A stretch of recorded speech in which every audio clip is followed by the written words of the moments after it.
Izay ny amin'ny vaovao iny fa nitondra fanampiana teny amin'ny Fiangonana katolika. Diosezin'i Taolagnaro izay nahamaizan'ny tranon'i mompera ny solotenan'ny fitondram-panjakana ny faran'ny herinandro lasa teo.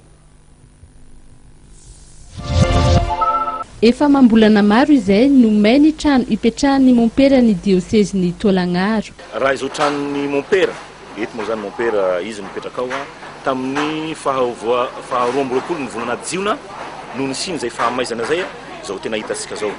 Dia tena potika ny trano ny fitaovana na ny fitaovana miasa, ny ordinateur, ny tableau de bureau, ny armoire, ny fitaovana satria izy no économen'ny diocèse zany hoe fitaovana manontolo misy amin'ny maha économe azy no potika tao hitantsika manko izao amin'izao fotoana zao.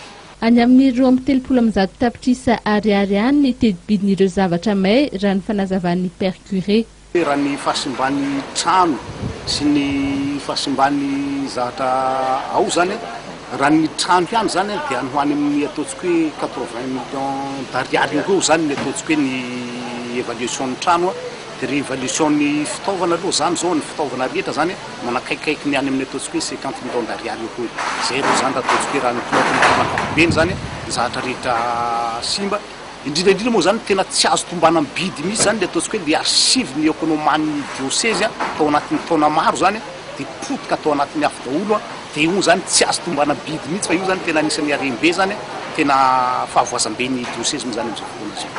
Ny faran'ny herinandro teo dia nanolotra fanampiana teny an-toerana ny fitondram-panjakana tamin'ny alalan'ny mpanolontsaina manokany fiadidinan'ny repoblika sy ny ministry ny varotra sy ny fanjifana izay zanaky ny faritra raha teo.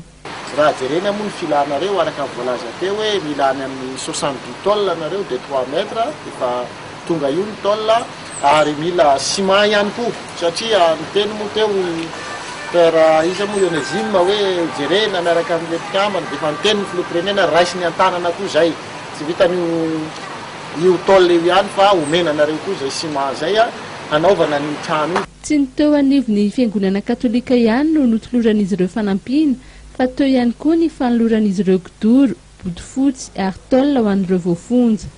Ireo ankizy mpianatra kosa dia notolorana kahie sy stylo. Na dia mbola tsy misy pesy tazany any Taolagnaro dia nisy ny fanentanana natao ho an'ny fanaovana asa tana maro andiovana ny tanàna. Nisy arak'izany ny famorina ireo lehibe ny fokotany satria miainga avy any amin'ny fokotany ny fahadiovana.